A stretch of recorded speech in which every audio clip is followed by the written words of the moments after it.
مفتی سلطان کے بیانات کے لیے مفتی سلطان آفیشل کو سبسکرائب کریں۔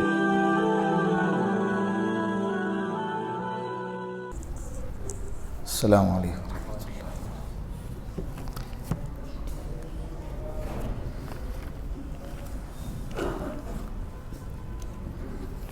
الحمد للہ نحمده ونستعینه ونستغفره ونؤمن به ونتوکل علیہ ونعوذ باللہ من شرور انفسنا ومن سیئات اعمالنا من يهده الله فلا مضل له ومن يضلله فلا هادي له ونشهد ان لا اله الا الله وحده لا شريك له ونشهد ان سيدنا وسندنا وحبيبنا ومولانا محمد عبده ورسوله اما بعد فقد قال الله تبارك وتعالى في القرآن المجيد والفرقان الحميد فأعوذ بالله من الشيطان الرجيم بسم الله الرحمن الرحيم ألم نهلك الأولين ثم نتبعهم الآخرين كذلك نفعل بالمجرمين ويل يومئذ للمكذبين صدق الله المولانا العظيم وصدق رسوله النبي الكريم ونحن على ذلك من الشاكرين والشاكرين والحمد لله رب العالمين۔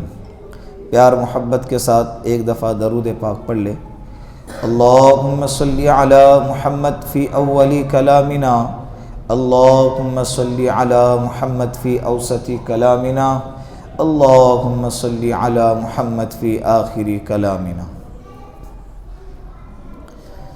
گزشتہ مجلس میں سورۃ المرسلات کی چند آیتیں آپ کے سامنے آئی تھی۔ ان آیتوں میں اللہ رب العزت نے مختلف ہواؤں کی قسم کھائی۔ کیسی ہوا؟ قسم ہے ان ہواؤں کی جو عام طور پر چلتی ہے، قسم ہے ان ہواؤں کی جو بہت تیز اور تند چلتی ہے، نفع پہنچانے والی ہوا، نقصان پہنچانے والی ہوا، یہ دونوں کی اللہ رب العزت نے قسم کھائی۔ اور ایسی ہوا جو بادلوں کو ایک جگہ سے دوسری جگہ تک پہنچاتی ہے، اور ایسی ہوا جو بادلوں کو جدا کر کر کے پہنچاتی ہے۔ اس کا تفصیلی تذکرہ گزشتہ مجلس میں آپ کی خدمت میں آیا تھا۔ پھر اس کے بعد اللہ رب العزت نے یہ قسم کھانے کے بعد قیامت کا تذکرہ فرمایا۔ فَإِذَا النُّجُومُ طُمِسَتْ وَإِذَا السَّمَاءُ فُرِجَتْ وَإِذَا الْجِبَالُ نُصِفَتْ وَإِذَا الرُّسُلُ أُقِّتَتْ لِأَيِّ يَوْمٍ أُجِّلَتْ لِيَوْمِ الْفَصْلِ وَمَا أَدْرَاكَ مَا يَوْمُ الْفَصْلِ۔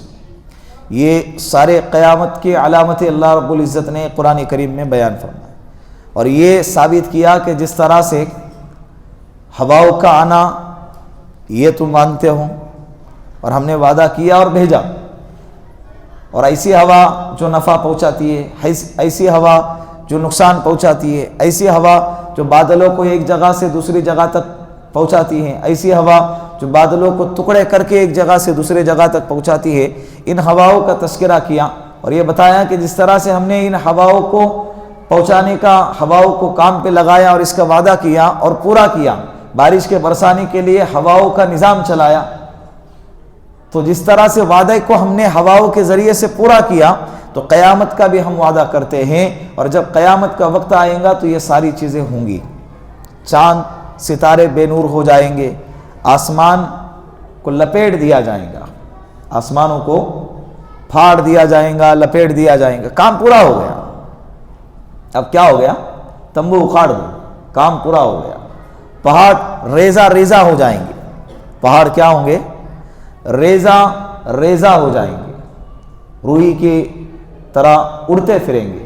حالانکہ روئی وزن میں کتنی کم ہوتی ہے، آج پہاڑ کی سختی، پہاڑ کا وزن ہم سب سے زیادہ سمجھتے ہیں، لیکن قیامت کے دن اللہ رب العزت فرماتے ہیں کہ وہی پہاڑ روئی کی طرح کیا ہو جائیں گا؟ گالوں کی طرح اڑتے پھریں گا۔ جو روئی کے اوپر جب ڈنڈے سے مارتے نا تو ہلکے ہلکے تنکے اڑتے ہیں، تو قرآن نے کہا کہ اس طرح سے پہاڑ اڑے گا، پہاڑ اس طرح سے کیا ہوگا؟ ہواؤں میں اڑے گا، اس کی کوئی اہمیت باقی نہیں رہی۔ اور اللہ رب العزت نے پہاڑ کو ہمارے نفع کے لیے زمین پر گاڑا ہے۔ کیوں گاڑا ہے؟ آگے اسی صورت کے اندر اس کا تذکرہ ہے۔ تو یہ اس کا تفصیلی تذکرہ گزشتہ مجلس میں آپ کے سامنے آیا۔ آگے اللہ رب العزت آج کے مجلس میں جو آیت تلاوت کی گئی اس میں یہ بیان فرما رہے کہ الم نہلک الاولین ثم نتبعہم الآخرین، کیا ہم نے پہلے لوگوں کو ہلاک نہیں کیا؟ اولین، اولین کے معنی پہلے لوگ، قوم عاد، قوم ثمود، قوم لوط، قوم فرعون، یہ اللہ رب العزت نے قرآن کریم میں ان کی ہلاکت کا تذکرہ بیان فرمایا کہ انہوں نے نہیں مانا، انہوں نے انکار کیا، انہوں نے جھٹلایا، قیامت کو جھٹلایا، میرے رب ہونے کو جھٹلایا، ہم نے نبیوں کو بھیجا، انہوں نے نبیوں کو بھی جھٹلایا۔ تو اللہ فرما رہے کہ ہم نے پہلے لوگوں کو ہلاک کر دیا، اور ہلاکت بھی ایسی ویسی نہیں، شکلیں بدل دی، زمین پہ سے آسمان پہ لے جا کر پٹک دیا، ہواؤں کے ذریعے سے تباہ کر دیا، خون کا عذاب، کس کا عذاب؟ خون کا عذاب، پانی پی رہے خون، کھانا کھا رہے خون، سو رہے بستروں میں خون، ہر چیز میں خون، اس طرح سے مینڈک کا عذاب، جو کا عذاب۔ یہ اللہ رب العزت نے پچھلے قوموں کو ایسے عذاب کے ذریعے سے ہلاک کیا، پہلے قوموں کو۔ لیکن پھر بعد میں جو آنے والی قوم ہے، اللہ رب العزت فرماتے ہیں ثم نتبعہم الآخرین، بعد کی قوم بھی انہوں نے بھی نہیں مانا، حالانکہ ان کو سمجھایا، قوم عاد کے قصے سنائے، قوم سمود کے قصے سنائے، قوم لوط کے قصے سنائے، پھر بھی انہوں نے نہیں سمجھا۔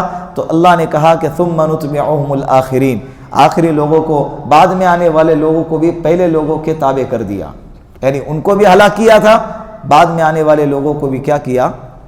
ہلاک کیا۔ لیکن یہ صرف پہلے کے لوگوں کا اور بعد میں آنے والے لوگوں کے ساتھ ہی معاملہ ہمارا ایسا نہیں ہے، کذالک نفعل بالمجرمین، ہمارا یہ رول، ہمارا یہ اصول ہے، ہم مجرمین کے ساتھ ایسا ہی کرتے ہیں، یہ ہم قانون ہے ہمارا، اب وہ چاہے وہ کیسا بھی ہو۔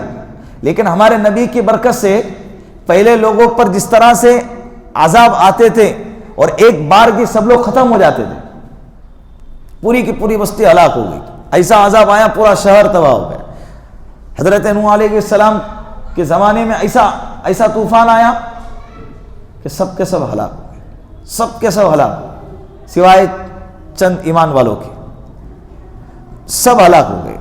تو ایسے ہی اللہ رب العزت نے پچھلے قوموں کو ہلاک کیا، لیکن ہمارے نبی صلی اللہ علیہ وسلم کی ذات اقدس، ان کی برکات، ان کے انوارات، ان کی رحمتیں، اس کے اللہ رب العزت اس کے ذریعے سے اس امت پر ایسے عذاب کو روکے ہوئے ہیں کہ جس کی وجہ سے ساری کی ساری امت ایک بارگی میں ہلاک ہو جائے۔ اللہ ایسے عذاب کو نازل نہیں فرماتے۔ ہاں، اس قوموں پر مسلمانوں کے ذریعے سے عذاب آیا، جیسے بدر میں مسلمانوں کے ذریعے سے اللہ رب العزت نے وہ بھی مخصوص لوگوں کو، بدر میں 70 لوگوں کو قتل کر دیا، احد میں خندق کے موقع پر طوفان آیا، سارے ہنڈیاں اڑ گئی۔ یہ غزوہ خیبر میں ان لوگوں نے نہیں مانا، مسلمانوں کے ذریعے سے اللہ رب العزت نے ایک مخصوص طبقے کو مسلمانوں کے ذریعے سے، یہ بھی ایک عذاب کی قسم ہے، کذالک نفعل بالمجرمین، ہم مجرمین کے ساتھ ایسا ہی کرتے ہیں، اللہ کا قانون ہے۔ چاہے مجرم اگر دنیا میں چھوٹ جائے تو چھوٹ جائے، لیکن قیامت کے دن تو چھوٹیں گا نہیں۔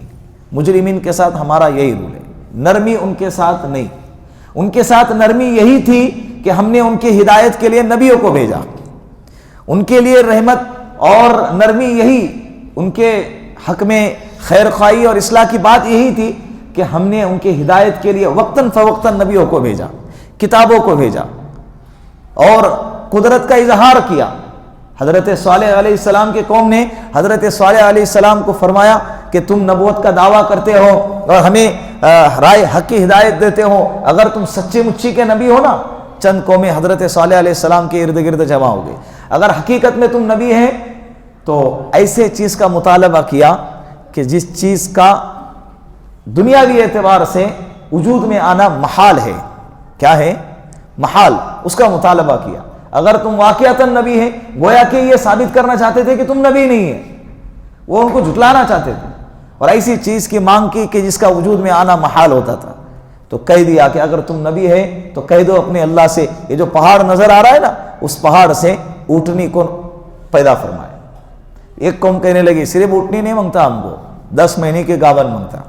تیسری قوم کہنے لگی، قومیں جمع تھی نا، تیسری قوم کہنے لگی کہ ہم کو 10 مہینے کے اونٹنی اور کوئی اور کلر کی نہیں، سرخ کلر کی ہونی چاہیے، کالی نہیں، سفید نہیں اور براؤن کلر کی. کون سی کلر کی؟ سرخ لال کلر کی اونٹنی ہونی چاہیے. یعنی زبردستی کا، گویا کہ وہ کیا کر رہے ہیں؟ مذاق اڑا رہے. گویا کہ وہ کیا کر رہے ہیں؟ مذاق اڑا رہے. اونٹنی نکلیں گی تو گابن ہونی چاہیے 10 مہینے کی، اس لیے کہ وہ کب بچہ جنیں گی اور جب تک ہم انتظار کریں گے ہمارے پاس اتنا ٹائم نہیں ہے اور ہم کو دودھ پینا ہے. گابن ہوں گی تو کیا ہوگا؟ اونٹنی اگر حاملہ ہوں گی تو ظاہر سے بات ہے کہ اس کے تھنوں سے دودھ نکلے گا تو ہم کو اس کا دودھ پینے گا.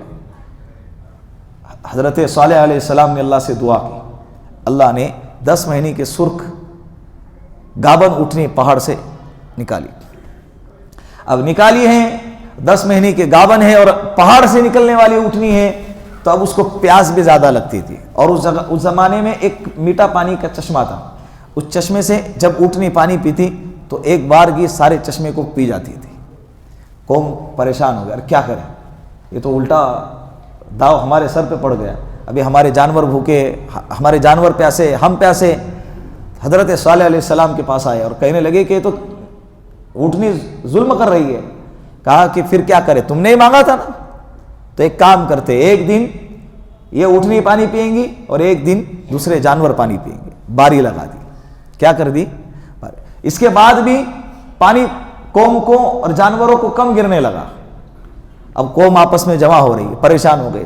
کہا کہ اس کی وجہ سے تو ہم کو پریشانی ہو رہی ہے. تو مشورہ کیے کیا کرے، قتل کر دو.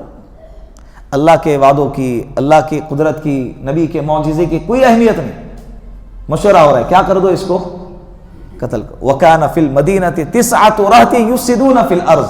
اس قوم میں 9 بڑے بدماش تھے جنہوں نے یہ عہد کیا کہ ہم اس کو کیا کریں گے، قتل کریں گے. قتل کیا گیا. قتل ہوتے وقت اس اونٹنی نے 3 چیخیں ماری، بہت زور سے چیخیں ماری. حضرت صالح علیہ السلام نے اس چیخوں کو سن کر کہا کہ 3 دن کے بعد اس قوم پر کیا آئے گا، عذاب آئے گا. اور اللہ رب العزت نے عذاب کو نازل. تو پچھلے قومیں ایسی تھی، اللہ نے کہا نا کہ تمہارے حق میں نرمی یہی تھی کہ ہم نے نبیوں کو بھیجا، قدرت کا اظہار کیا، معجزے کا اظہار کیا. ابو جہل نے کہا کہ اگر تم نبی ہیں تو میرے ہاتھ میں کیا ہے بتاؤ. کیا ہے؟ ماننا نہیں تھا، مذاق اڑانا تھا. میرے ہاتھ میں کیا ہے، تم نبی ہے تو بتاؤ. اللہ کے رسول نے فرمایا میں بتاؤں، اس سے بہتر یہ ہے کہ تیرے ہاتھ میں کیا ہے وہ بتائیں گا کہ میں کون ہوں. ابو جہل کے ہاتھ میں کیا تھا؟ کنکر. وہ کنکر سے آواز آئی کہ ہادی رسول اللہ. یہ کون ہے؟ ہادی رسول اللہ، یہ محمد صلی اللہ علیہ وسلم، یہ اللہ کے رسول ہے.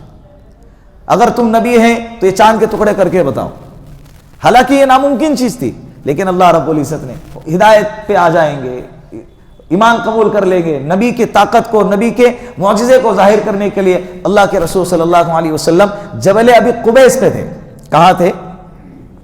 بالکل حرم کے سامنے، جہاں پر اللہ کے رسول پیدا ہو گئے اس جگہ کے پیچھے سائڈ میں جو پہاڑ ہے اس کو کہتے ہیں جبل ابی قبیس. وہاں پر کھڑے رہ کر چاند کی طرف اشارہ کیا، چاند کے 2 ٹکڑے ہو گئے. چاند کے 2 ٹکڑے ہو گئے دوبارہ آ کے. یہ معجزہ ہے، اس پر ہمارا یقین ہے، اس پر ہمارا ایمان ہے. پھر بھی وہ کم بخت نہیں مانا، اس کے تقدیر میں ہدایت نہیں تھی. تو آج بھی ایسے لوگ پائے جاتے ہیں، آج بھی ایسے لوگ کیا ہیں، پائے جاتے ہیں. سمجھ میں آ رہا ہے؟ تو اس کے لیے کذالک نفعل بالمجرمین، قرآن نے کہا ہمارا مجرمین کے ساتھ یہی رویہ ہے. دنیا میں عذاب آئیں گا، اگر نہیں آیا تو خوش مت ہو جاؤ. اور ایمان والوں سے کہا کہ دل برداشتہ مت ہو جاؤ، آیا تو ٹھیک، نہیں آیا تو یہاں نہیں آئیں گا.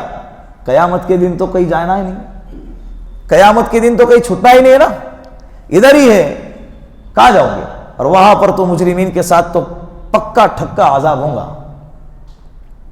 تو کذالک نفعل بالمجرمین ویل یومئذ للمکذبین، اور ہلاکت ہے، بربادی ہے اس دن جھٹلانے والوں کے لیے. ویل یومئذ للمکذبین، ہلاکت ہے، بربادی ہے اس دن جھٹلانے والوں کے لیے۔ جو جھٹلاتا ہے وہ کل بھگتیں گا۔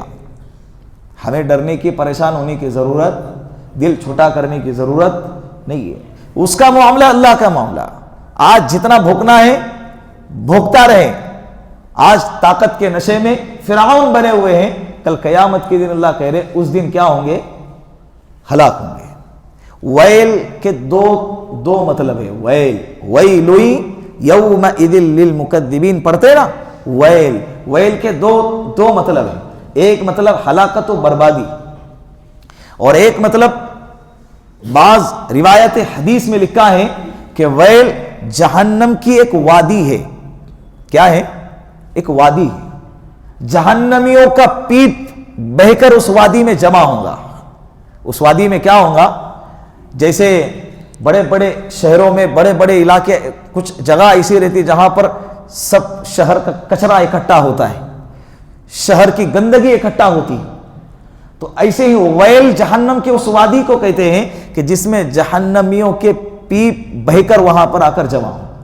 اور جو دنیا میں رہ کر اللہ کو، قیامت کو، نبیوں کو، قرآن کو، آخرت کو، مرنے کے بعد اٹھائے جانے کو جھٹلاتا ہے نا، مکذبین، یہ مکذبین کے لیے اس وادی کے اندر جگہ ہوں گی، وہ وہاں پر ٹھہریں گے۔ کہاں ٹھہریں گے؟ ایسے وادی، گاڑی چلاتے ہوئے راستے میں اچانک کچھ علاقے ایسے آتے ہیں کہ گندی بدبو آتی ہے، کانچ اوپر کریں گے، ناک دبائیں گے اور جلدی سے گاڑی اسپیڈ کر کے نکل جائے، کیا بدبو تھی، دماغ گھوم گیا، اور الفاظ استعمال کرتے، تکلیف ہوتی ہے چند لمحوں کے اندر۔ تو اس بدبو کا کیا عالم ہوگا کہ سارے جہنمیوں کی پیپ بہہ کر وہاں آئیں گی، اور اس وادی کے اندر اس کے رہنے کا ٹھکانہ ہوگا۔ اللہ ہم سب کی حفاظت فرمائے، اللہ ہم سب کی حفاظت فرمائے۔ تو ویل یومئذ للمکذبین، اس دن ہلاکت و بربادی ہے جھٹلانے والوں کے لیے۔ الم نخلقکم من ماء مہین، الم نخلقکم من ماء مہین، کیا ہم نے تم کو ذلیل پانی سے پیدا نہیں کیا؟ مہین کے معنی ذلیل پانی، ہلکا پانی، حقیر پانی۔ قیامت کو جھٹلانے والے، قیامت کا انکار کرنے والے، قیامت کے منکرین جو لوگ ہوتے ہیں نا، ان کو تعجب ہوتا تھا کہ مرنے کے بعد کیسے زندہ کریں گے؟ مر گئے، ہڈی ہو گئے، ختم ہو گئے، جل گئے، راکھ ہو گئے، ختم ہو گئے، جل گئے، راکھ ہو گئے۔ جو راکھ تم وہ مٹکے میں بہاتے نا، وہ ادھر آ کے جمع ہو رہی ہے۔ کہاں جمع ہو رہی ہے؟ ادھر جمع ہو رہی ہے۔ قیامت کے دن اسی راکھ کے ہڈیوں سے ہڈی اور ڈھانچہ اور انسانی شکل بنا کر واپس دوبارہ پیدا کر دیا جائے گا، کھڑا کر دیا جائے گا۔ اللہ کہہ رہے، جو لوگ کہہ رہے نا کہ دوبارہ کیسے زندہ ہوں گے، اللہ کہہ رہے الم نخلقکم من ماء مہین، حقیر ذلیل پانی۔ کون سا پانی؟ یہ پانی نہیں، حقیر پانی۔ اس پانی سے کرتے تو تم کو لگتا تھا کہ اچھا پانی ہے کر کے، نہیں، حقیر پانی، بدن پہ لگے تو تم گھن کرے، تمہارا خود کا پانی بدن پہ، تمہارے بدن پہ لگ جائے تو تم گھن کرے، اور جب نکلے تو اس پر غسل واجب ہو جائے، اور کپڑے کو لگ جائے تو کپڑا ناپاک ہو جائے۔ ایسے پانی سے ہم نے تم کو پیدا کیا۔ الم نخلقکم من ماء مہین، ذلیل پانی سے ہم نے تم کو کیا کیا؟ جس کی تو کوئی حیثیت نہیں تھی۔ جب ہم نے اس پانی سے تم کو پیدا کیا تو تم تو پیدا ہونے کے بعد مر گئے، پھر دوبارہ زندہ کرنا ہمارے لیے کیا مشکل ہے؟ کوئی مشکل نہیں، نہ وہ مشکل تھا نہ یہ مشکل ہے۔ نہ ذلیل پانی سے پیدا کرنا مشکل تھا، اور نہ مرنے کے بعد دوبارہ زندہ کرنا مشکل ہے۔ دونوں بھی ہمارے لیے اللہ کرے کوئی مشکل۔ اور اللہ کی قدرت دیکھے، الم نخلقکم من ماء مہین فجعلناہ فی قرار مکین، پھر ہم نے اس گندے حقیر ذلیل پانی کو ایک ٹھہرنے کی محفوظ جگہ میں رکھا، ٹھہرنے کی ایک محفوظ جگہ میں، ایسی محفوظ جگہ کہ جس کے پیٹ میں رکھا ہے اس کو تک کہ اس کا احساس نہیں ہو رہا ہے۔ وہ چیک کرنے کے بعد پتا چل رہا ہے کہ وہ ہے، چیک کرنے کے بعد اس کو خود کو پتا کتنی محفوظ جگہ ہوں گی، کتنی محفوظ جگہ ہوں گی کہ جس کے پیٹ میں رکھا ہے اس کو تک کہ احساس نہیں ہو رہا ہے کہ میرے پیٹ میں ایک بچے کا جنم ہونے والا ہے۔ اتنی حفاظت کے ساتھ، اتنی حفاظت کے ساتھ، دائیں بائیں کو کیا پتا چلتا، دشمنوں کو کیا پتا چلتا، جس کے پیٹ میں رکھا ہے اس کو تک کے پتا نہیں۔ اور اللہ رب العزت کی ذات جو ہے نا بڑی قدرت والی ہے۔ ہم کسی چیز کو جب بناتے ہیں تو اس کے لیے لائٹ کی ضرورت پڑتی ہے، اس کی آواز آتی ہے، اس کے لیے ایک جگہ کی ضرورت پڑتی ہے، تام جھام کی ضرورت پڑتی ہے، لوگوں کی ضرورت پڑتی ہے۔ ایک کام بڑا کام ہے، ایک چیز کو ایجاد کرنا ہے، ایک چیز بنانا ہے۔ مثال کے طور پر کوئی انسان گیس سلنڈر بنا رہا ہے، گیس کی سگڑی بنا رہا ہے، یا کپاڑ بنا رہا ہے، الماری بنا رہا ہے، بیڈ بنا رہا ہے۔ یہ جب بیڈ بنا رہے 3-4 لوگوں کی ضرورت پڑے گی، ایک جگہ کی ضرورت پڑے گی، لائٹ کی ضرورت پڑے گی۔ لائٹ چلی گئی، انسان کاریگر کا ہاتھ کیا ہو جائے گا؟ اسی لمحے بند ہو جائے گا۔ دیر کیوں ہو گئی؟ کیا جواب آتا ہے؟ ارے وہ لائٹ گئی تھی نا، اس کے لیے دیر ہو گئی۔ چند لمحے لائٹ چلی جاتی ہے، ہاتھ رک جاتا ہے۔ اتنا بہترین، اتنا زبردست عقل والا، قوت والا، صلاحیتوں والا خوبصورت انسان اللہ بنا رہے، 3 پردوں کے اندر اللہ بنا رہے، اللہ رب العزت بنا رہے، اور ایسے جگہ پہ بنا رہے وہاں پر کوئی اجالا نہیں، کوئی اسپیس نہیں، کوئی جگہ نہیں، اور وہ بن رہا ہے۔ اور جب بن رہا ہے تو اس کو بننے کی نہ کوئی آواز آ رہی ہے، اور نہ اس کے بننے کی ماں کو کوئی تکلیف ہو رہی ہے۔ ماں کو، اور وہ ایک مورتی بناتے نا، کان بناتے تو کھلے سے ٹھوکتے، ذرا ٹھوک ٹھوک کے اس کو کرتے۔ اب یہاں اندر پیٹ میں کان بن رہا ہے، کبھی وہ کھلا، کبھی چبا ماں کے پیٹ میں، کبھی ہتھوڑا، کبھی لگتا ہوا، کبھی ماں نے کبھی محسوس کیا ہے؟ کیا اللہ کی زبردست قدرت ہے! وہاں کے پیٹ میں یہ سب نظام چل رہا ہے، اور اسی ماں کو پتہ نہیں چل رہا ہے، اسی ماں کو اس کا احساس نہیں ہو رہا ہے۔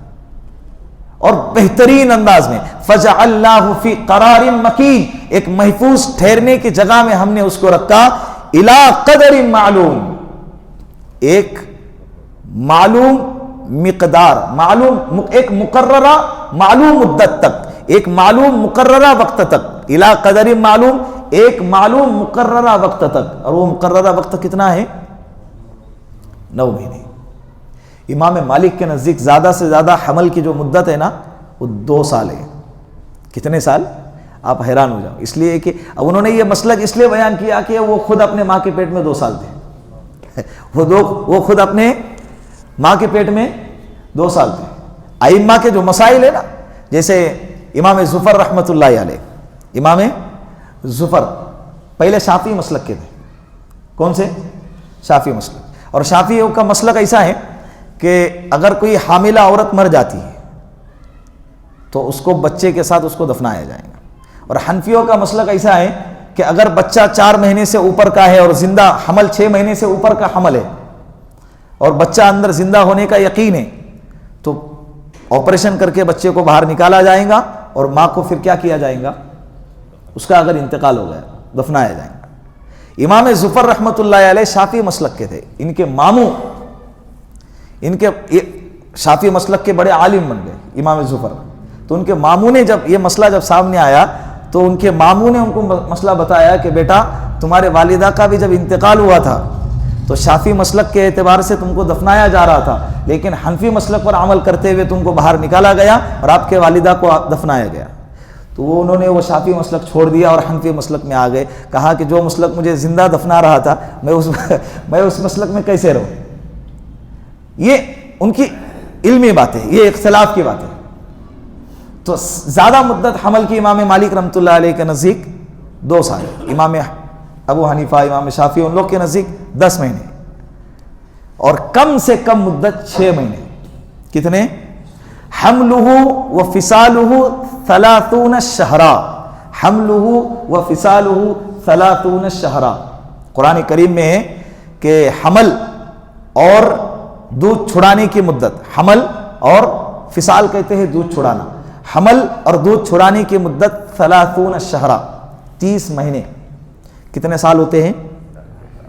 2.5 سال۔ امام ابو حنیفہ رحمۃ اللہ علیہ نے فرمایا کہ 6 مہینے حمل کے، 2 سال دودھ پینے کی مدت، مدت رضاعت۔ کیا کہتے ہیں اس کو؟ مدت رضاعت۔ رضاعت کے معنی دودھ پینا، تو مدت رضاعت 2 سال اور 6 مہینے حمل کی مدت۔ لیکن بعض ائمہ کے نزدیک یہ مسلک ہے کہ دودھ پینے کی مدت 2.5 سال تک ہے۔ کتنے سال تک؟ 2.5 سال تک۔ تم بولو گے کہ 2.5 سال ہو یا 2 سال ہو کیا فرق پڑتا ہے؟ 2 سال کے بعد پھر 2 2 دن اور اوپر پی لیا تو کیا فرق پڑتا ہے؟ بہت زیادہ فرق پڑتا ہے۔ اس پر جو ہے نا رضاعت کے دودھ پینے کے جو مسائل پیش آتے ہیں وہ سارے مسائل اس پر پیش آئیں گے۔ اگر کسی لڑکی نے اور کسی لڑکے نے 1 ماہ کا دودھ پیا ہے اور 2 سال کے بعد 2 سال پورے ہو گئے اور 1 مہینے کے بعد، مثال کے طور پر ایک عورت ہے، اس عورت سے ایک لڑکا کیا کر رہا ہے؟ دودھ پی رہا ہے۔ کتنے سال؟ 2 سال۔ 2 سال کے بعد پھر 1 مہینہ اوپر، امام ابو حنیفہ فرماتے ہیں کہ اگر 2 سال کے بعد اگر دودھ پی رہا ہے اور کوئی لڑکی اس کے ساتھ میں دودھ پی رہی ہے 2 سال کے بعد، تو دونوں کا آپس میں رضاعت کا رشتہ قائم نہیں ہوگا۔ اور دوسرا، مدت رضاعت کے بعد بھی اگر دودھ پی رہا ہے تو اس کا دودھ پینا حرام ہے۔ اس کا دودھ پینا کیا ہے؟ حرام۔ یہ امام ابو حنیفہ رحمۃ اللہ علیہ کا مسئلہ۔ تو فجعلناہ فی قرار مکین الی قدر معلوم، ایک معلوم مقررہ وقت تک۔ اور یہ وقت کس نے طے کیا؟ ڈاکٹر نے، تم نے، ہم نے، باپ نے، ماں نے طے نہیں کیا۔ یہ وقت کس نے طے کیا؟ اللہ کہہ رہے فقدرنا، یہ ہم نے طے کیا۔ فنعم القادرون، اور ہم کتنے اچھے مقرر کرنے والے ہیں نا۔ اللہ خود طے کر رہے اور طے کر کے بتا رہے، کیونکہ 9 مہینے پرفیکٹ ٹائم ہوتا ہے۔ 9 مہینے کیا ہوتا ہے؟ ایک پرفیکٹ ٹائم ہوتا ہے جس میں بچہ عافیت کے ساتھ دنیا کے اندر پیدا ہوتا ہے۔ اور اللہ نے کہا یہ ٹائم ہم نے مقرر کیا، فقدرنا فنعم القادرون، اور ہم کتنے اچھے مقرر کرنے والے ہیں۔ ہم کتنے، بولو بے شک اللہ تو بہت اچھا مقرر کرنے والا ہے۔ بے شک اللہ تو بہت اچھا مقرر کرنے والا ہے۔ تو اللہ نے کہا کہ جب اتنے ذلیل پانی سے ہم نے پیدا کیا، ہم کو پیدا کرنے میں کوئی تکلیف نہیں ہوئی، تو مرنے کے بعد دوبارہ زندہ کرنے میں کوئی تکلیف نہیں ہوگی۔ چاہے جل کر مرو، چاہے ڈوب کر مرو، چاہے جلا دو، چاہے دفنا دو، جیسے بھی ہیں سب اللہ کے علم میں ہیں۔ کل قیامت کے دن یہ زمین سب کو کیا کر دیں گی؟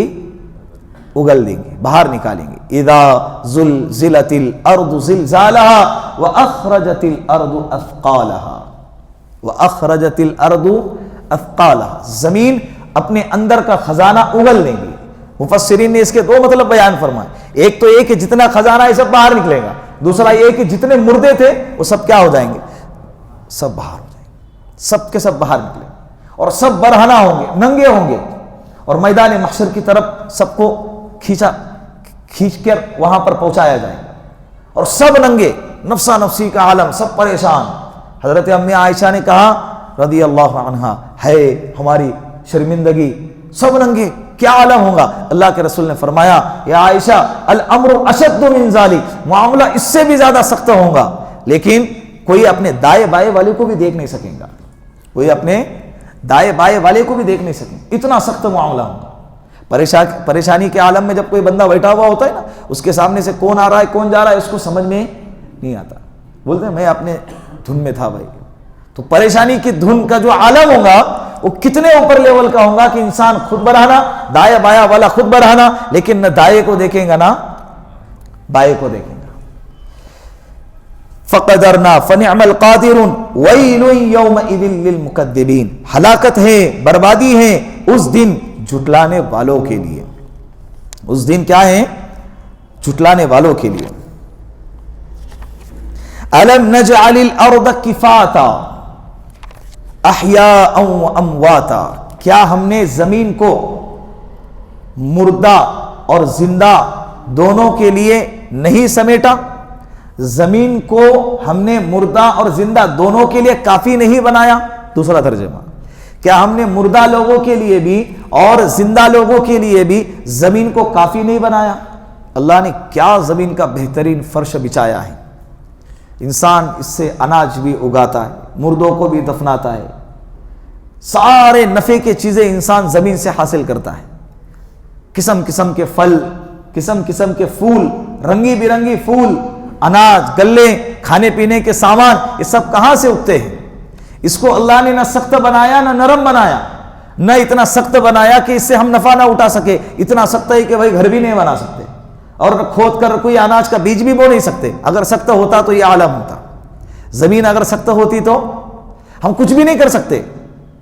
اگر کھودتے کھودتے اچانک پتھریلی زمین آ جاتی، انسان پریشان ہو جاتا ہے، تو اللہ کہہ رہے کہ اس کو نہ سخت بنایا نہ نرم بنایا.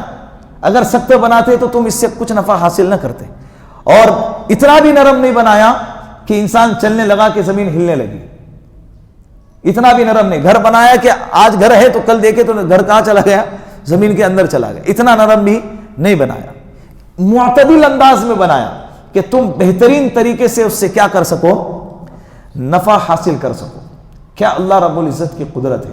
اور اللہ کے کارخانے میں ایسے کئی کاریگریاں ہیں, کئی چیزیں ہیں, ہم تو اندازہ بھی نہیں لگا. اور اس کی جو ہے نا, ہم جتنے چیزوں کا تذکرہ ہوا ہے یہ ہمارے تمہارے نظر میں بہت اہم ہے. اللہ کہہ رہے اس کی اہمیت تو میرے نظر میں کچھ بھی نہیں ہے. اس کے یہ تو کھلونا ہے. ایک یار جنت میں آؤں گے تو دیکھوں گے یار, تم اس کو دیکھ کے وہ کیا ہے, وہ کون سا پھل آتا ہے, وہ ڈریگن فروٹ, کیا کلر ہے اس کا, انگور کتنے بڑے بڑے. اچانک کوئی ایک نیا پھل دیکھتے ہیں اور کوئی اینٹیک پھل دیکھتے ہیں تو ہم تعجب کرتے ہیں. اللہ کہہ رہے یار آؤ ادھر آؤ, جنت میں آؤ. سونے کے ایک کیا ہے وہ 1 گرام کی 1 تولے کی انگوٹھی دیکھتے ہیں, چکا چوند ہو جاتے ہیں, بک جاتے ہو, اپنے آپ کو بکا دیتے ہو, اپنے آپ کو گروی رکھ دیتے ہو, شریعت کی دھجیاں اڑا دیتے ہو, مجھے ناراض کرتے ہو. جنت میں آ جاؤ یار. سونے کے 1 انگوٹھی پر تم اپنے آپ کو بکاتے ہو. سونے کا محل تمہیں دے دوں گا. کیا دے دوں گا؟ سونے کا محل تمہیں دے دوں گا. سونے اور چاندی کی اینٹیں ہوں گی, مشک کے گارے ہوں گے, ایسا محل تم کو عطا کیا جائے. تصور کرو, تھوڑا سا ماربل لگا تو ہم اس کے فوٹوا نکالتے اور اپنے گھر کی نمائش کرتے, لوگوں کو بتاتے کیا گھر ہے, دیکھا کیسا بنا ہے. کہ ماربل جو آج نہیں تو کل کیا ہوں گا, ختم. سونے کا محل, سونے کی اینٹیں لگے ہوئے ہوں گی. کیسا تصور کرو. اور وہ محل کس کا؟ اپنا ذاتی ہوگا. کبھی ہم سے چھینا نہیں جائے گا, نہ ہم سے چھین کر وارثوں کو دیا جائے گا, اور اس گھر سے کبھی ہم کو نکالا نہیں جائے گا. سونے اور چاندی کا محل ہوگا, پورا کے پورا محل ہوگا. کبھی گرے گا نہیں, کبھی ٹپکے گا نہیں, کبھی گلے گا نہیں, کبھی اس کی مرمت کرنے کی ضرورت نہیں پڑے گی, کبھی پینٹنگ کرنے کی ضرورت نہیں پڑے گی. ہر 2-4 سال کے بعد انسان کو اپنے گھر کی کیا کرنا پڑتا ہے؟ مرمت کرنا پڑتا ہے. یہ دنیا ہے بھائی. دنیا کو اللہ نے ایسے ہی بنایا ہے. دنیا کے سسٹم کو اللہ نے ایسے ہی بنایا, فنا ہونے کے لیے بنایا ہے. کس کے لیے بنایا؟ فنا ہونے کے لیے اس دنیا کو بنایا ہے. اور جب کوئی چیز فنا ہوتی ہے تو ختم, وہ اپنی حقیقت کی طرف لوٹ گئی. وہ اپنی حقیقت کی طرف. کوئی بندہ مر گیا, اب چاہے پیدا ہوتے ہی مر جائے, جوان ہو کر مر جائے, بڑھاپے میں مر جائے, مرد بنے, عورت مرے, مالدار بنے, غریب مرے, جو مرنا ہے مرے. اللہ کہہ رہے کہ مرنے کے لیے بنایا ہے. بات ختم ہو گئی. اب وہ چاہے وہ جلدی مرے یا بعد میں, وہ میں طے کروں گا. کون طے کریں گے؟ اللہ طے کریں گے کہ کس کو کب موت دینی. یہ اللہ کے قبضے قدرت. اللہ نے اس کا اختیار, مکمل اختیار اپنے قبضے میں رکھا ہے. اس کا اختیار اللہ نے کسی کو نہیں دیا ہے. جس کو جب چاہتا ہے کتنا بھی زور لگا لو, پورا مال, پوری طاقت لگا دو, پھر بھی تمہیں موت آئیں گی. پھر بھی تمہیں اینما کنتم یدرککم الموت ولو کنتم فی بروج مشیدہ. قرآن کہتا ہے کہ تم اپنے ٹیلوں, محفوظ ٹیلوں میں بھی اگر اپنے آپ کو بند کرو گے, موت تم کو وہاں پر بھی آئیں گے. کہاں جاؤ گے؟ دنیا میں کوئی جگہ ہے ہی نہیں جہاں پر تم جا کر اپنے آپ کو, بھائی وہ ایک ایریا ہے, اگر کوئی بندہ وہاں رہے گا تو وہاں موت نہیں آئیں گی. ایسا کوئی ایریا دنیا میں نہیں ہے, اللہ نے بنایا ہی نہیں. تو اللہ نے اس جہاں کو فنا ہونے کے لیے بنایا. کس کے لیے بنایا ہے؟ فنا ہونے. یہ فنا ہوگا, پکی بات ہے, یہ طے شدہ چیز ہے. مر گیا, انا للہ و انا الیہ راجعون. وَإِنَّ لِلَّهِ مَا أَخَذَ وَلِلَّهِ مَا أَعْطَى وَكُلَّ شَيْءٍ عِنْدَهُ بِمِقْدَارٍ. جو دیا اللہ کا, جو لیا اللہ کا. ہر ایک کا وقت متعین ہے. ہر ایک کا وقت کیا ہے؟ بولو, وقت متعین ہے. اسی لیے اللہ کے فیصلوں پر راضی رہنا. کسی کا انتقال ہو گیا, آنکھ سے آنسو بہیں گے, زبان سے کوئی گلا شکوا نہیں, زبان سے کوئی غم نہیں. اس لیے کہ یہ دنیا جو ہے نا, یہ خواہشات کے پورا کرنے کی جگہ نہیں ہے. اس لیے کہ کوئی بھی بندہ خواہش کرتا نہیں کہ بھائی میں مر جاؤں, لیکن پھر بھی مرتا ہے نا, پھر بھی موت آتی ہے نا. کون نہیں چاہتا میرا باپ مرے, کون نہیں چاہتا میں مروں, کون نہیں چاہتا میرا بیٹا مرے, لیکن یہ دنیا ہے. ہماری چاہت یہاں پوری نہیں ہوں گی. چاہت کی پورا کرنے کے لیے اللہ نے ایک جگہ بنائی, اور بہت بہترین اعلیٰ جگہ ہے. وہ جگہ کیا ہے؟ اس جگہ میں کوئی ٹینشن نہیں، اس جگہ میں کوئی تکلیف نہیں، اس جگہ میں کبھی موت نہیں، اس جگہ میں کبھی بڑھاپا نہیں، اس جگہ میں کبھی بیماری نہیں، اس جگہ میں کبھی ٹینشن نہیں، کسی قسم کا ٹینشن نہیں ہوگا، ہمیشہ چیل مارتا رہے گا، عائش مزے اڑاتا رہے گا، ہمیشہ کیا ہوگا؟ مزے اڑاتا رہے گا۔ یہاں بھی مزے بھی اڑانے لگے نا، ڈر لگتا ہے چلا ختم ہو گیا یہ کیا ہو جائے گا؟ ختم۔ بار بار گوگل پے میں جا کے وہ کیا کہتا ہے، وہ چیک کرتے کتنا بچا کیا کرتے چیک کتنا بچا ہے بھائی، ارے اس کی تو صلاح 10,000 ہی بچا ہے یا ڈر لگا ہوا ہے۔ صحت اچھی ہے، تھوڑا سا کان دکھنے لگا، داڑھ دکھنے لگا، پیٹ دکھنے لگا، ڈر لگتا ہے اب کیا ہوگا؟ چیک کرنے کا ڈر لگتا ہے، کہ شوگر کا تو نہیں نکلتا ہے، ہارٹ کی تکلیف تو نہیں نکلتی، یہ دنیا ہے۔ وہاں کسی قسم کا ٹینشن نہیں ہوگا، نیند نہیں ہوں گی، یا نیند نہیں ہوگی تو چہرے پہ دکھ کر آتا 12 بجے ہوئے، اس لیے کہ 12 بجے یہ سویا نہیں تھا 12 بجے یہ سویا نہیں تھا، تو اس کے منہ پہ کیا بج گئے؟ 12 بجے۔ نیند ضروری ہے، سونا ضرور، نہیں سوئیں گے تو چہرے کا ہاؤ بھاؤ بدل جائے گا۔ انسان 1 دن 2 دن 3 دن تک برداشت کرے گا، چوتھے دن انسان اپنے آپ کو کھانے لگے گا، اپنے آپ کو کھائے گا۔ اللہ نے نیند میں ایسی طاقت رکھی، اور دنیاوی اعتبار سے نیند نعمت ہے، آرام کی چیز ہے، لیکن کل قیامت کے دن نیند نہیں ہوں گی، کیا کریں گے؟ اور کرنے کے لیے بہت کام ہوں گے وہاں پہ کرنے کے لیے وہاں بہت کام ہوں گے، بہت کام ہوں گے، اور وہاں پر کوئی روک نہیں، کوئی ٹوک نہیں، کوئی حدود نہیں، کوئی باؤنڈری نہیں، بھائی یہاں شراب نہیں پینا ہے، یہاں یہ نہیں کرنا ہے، وہ نہیں سننا ہے، گانے درختوں کے پتوں سے گانے کی آواز آئیں گی، جب پتے ایک دوسرے کا ہوا چلیں گی تو پتے ایک دوسرے کو جب ٹکرائیں گے نا، وہاں سے میوزک بنے گی، اور میوزک ایسی ویسی نہیں کہ یہاں 1-2 مرتبہ سنے تو بور ہو جاتے ہیں، ہر مرتبہ کے ٹکرانے پر ایک الگ قسم کی دھن بنے گی، اور ہر مرتبہ کی دھن میں ایک الگ لذت پیدا ہوں گی، اور ہر لذت بار اس کی لذت بڑھتی چلی جائیں گی، بدلتی جائیں گی اور بڑھتی جائیں گی، وہاں پر کوئی چیز حرام نہیں ہوگی، اور گئے تو نکلنا کبھی نہیں ہوگا، دوبارہ کبھی نکلنا نہیں ہوگا، کبھی بھی نکلنا نہیں ہوگا۔ اللہ کرے کہ ہم جیسے ناکاروں کو اللہ رب العزت جنت والی بہترین جگہ کے اندر داخلہ نصیب فرمائے۔ الم نجعل الارض کفاتا احیاء و امواتا، کہ ہم نے زمین کو زندہ اور مردہ لوگوں کے لیے کافی بنایا، وجعلنا فیہا رواسی شامخات واسقیناکم ماء فراتا، اور ہم نے اونچے اونچے پہاڑ بنائے۔ کیسے پہاڑ؟ اونچے اونچے پہاڑ۔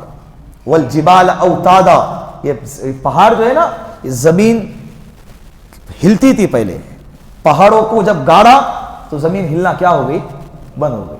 گویا کہ یہ پہاڑ زمین کے لیے کیل کی طرح کام کرتے ہیں، کوئی تختہ ہلتا ہے تو ہم اس کو کیا کرتے ہیں؟ کیل سے ٹھوک کے اس کو ایک جگہ پہ باقی رکھتے ہیں۔ تو اسی طرح اللہ رب العزت نے پہاڑ کو وجعلنا فیہا رواسی، زمین میں ہم نے بڑے اونچے اونچے شامخات پہاڑوں کو پیدا، بڑے بڑے پہاڑوں کو بنایا، واسقیناکم ماء فراتا، اور ہم نے تم کو میٹھا پانی پلایا۔ کیا پلایا؟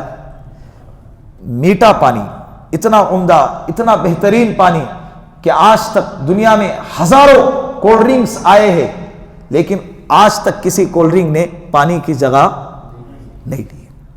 کتنا بھی مالدار کیوں نہ ہو، جب تک پانی نہیں پیتا اس کو سکون نہیں ملتا، اور پینے کے بعد زبان سے نکلنا لازمی ہے کہ پانی کی جیسی لذت کسی اور میں نہیں ہے۔ افطار میں کیا پیتے ہیں؟ پانی پیتے ہیں، بعض لوگ ہوں گے شربت پیتے ہوں گے، پانی کے بعد شربت پئیں گے، لیکن پہلے کیا پئیں گے؟ اور شربت بھی بنتا کس سے ہے؟ پانی سے، لیکن اللہ نے جو لذت پانی میں رکھی ہے وہ کسی اور میں نہیں۔ وَأَسْقَيْنَاكُمْ مَاءً فُرَاتًا، ہم نے تم کو میٹھا پانی، صرف پانی نہیں، میٹھا پانی پلایا۔ وَيْلٌ يَوْمَئِذٍ لِّلْمُكَذِّبِينَ، ہلاکت ہے اس دن جھٹلانے والوں کے لیے۔ اتنی ساری نعمتیں دے رہے پھر بھی جھٹلا رہے، اتنی نعمتیں دے رہے پھر بھی انکار کر رہے، اتنی نعمتیں دے رہے پھر بھی اترا رہے ہیں۔ آج دیکھ رہے ہیں نا اترانے والوں کو۔ انطلقوا الی ما کنتم بہ تکذبون، آگے سے لے کر پورا نیچے کے صفحے تک اللہ رب العزت نے کل قیامت کے دن نہ ماننے والوں کے لیے بھی ایک سایہ ہوگا اور ماننے والوں کے لیے بھی ایک سایہ ہوگا۔ انطلقوا الی ما کنتم بہ تکذبون انطلقوا الی ظل ذی ثلاث شعب، یہ نہ ماننے والوں کے سائے کا تذکرہ ہے۔ جہنم سے ایک بہت بڑا دھواں نکلے گا، ایسا لگے گا کہ وہ دھواں سایہ ہے۔ کیا ہے؟ سایہ۔ انشاءاللہ اس کا تذکرہ آئندہ جمعہ کو کریں گے، لیکن اس کا خلاصہ میں بیان کروں۔ دھواں نکلے گا، ایسا لگے گا کہ وہ سایہ ہے، اور اس سائے کے 3 شاخیں ہیں، ذی ثلاث شعب، شعب کہتے ہیں شاخوں کو، 3 اس کی بڑی بڑی شاخیں، اور جب آگ لگتی ہے تو شعاعیں بھڑکتے نا، تو اللہ کہہ رہے کہ ایسے بڑے بڑے اس کے شعاعیں ہوں گی کہ گویا کہ بڑے بڑے محلات ہیں، اس کی شعاعیں دھواں بڑے بڑے محلات کی طرح ہے، تو آگ کتنی بڑی ہوں گی۔ کچھ شعاعیں بڑے ہوں گی، کچھ شعاعیں چھوٹی ہوں گی۔ بڑے شعاعوں کو اللہ نے کہا بڑے بڑے محل کی طرح ہوں گے، اور چھوٹے شعاعوں کو کہا کہ کالے اونٹ کی طرح ہوں گے۔ کس کی طرح؟ کالے اونٹ۔ جمالۃ صفر، صفر کہتے ہیں کالا، پیلا کالا مکس کلر، اور جمال کہتے ہیں اونٹ، کالا اونٹ۔ ایسے اونٹ کی طرح اس کے دھوئے اڑتے ہوں گے، اور ایسا سایہ ہوگا کہ جس سائے میں نہ ٹھنڈک ہوگی اور نہ گرمی سے بچنے کا کوئی سامان ہوگا۔ پھر آگے اس کا تذکرہ ہے کہ ان کی کیا کیفیت ہوں گی، کہ وہ اللہ کے سامنے کوئی بول بھی نہیں سکیں گے، کوئی عذر پیش کرنے کی ان کو اجازت نہیں ہوگی۔ پھر اس کے بعد اللہ رب العزت نے ماننے والے متقیوں کا تذکرہ کیا، ان کے لیے بھی ایک سایہ ہوگا۔ وہ کون سا سایہ ہوگا؟ انشاءاللہ اگر زندگی باقی رہی تو آئندہ مجلس میں اس کو بیان کیا جائے گا۔ بسم اللہ الرحمن الرحیم۔ اللہم انت السلام ومنک السلام تبارکت یا ذا الجلال والاکرام۔ اللہم صلی علی سیدنا محمد وآلہ الف الف مرہ۔ اللہم اعنی علی ذکرک وشکرک وحسن عبادتک یا حی یا قیوم برحمتک نستغیث۔ جزا اللہ عنا محمد ما واہلہ صلی اللہ علیہ وسلم۔ سبحان ربک رب العزت عما یصفون وسلام علی المرسلین والحمد للہ رب العالمین۔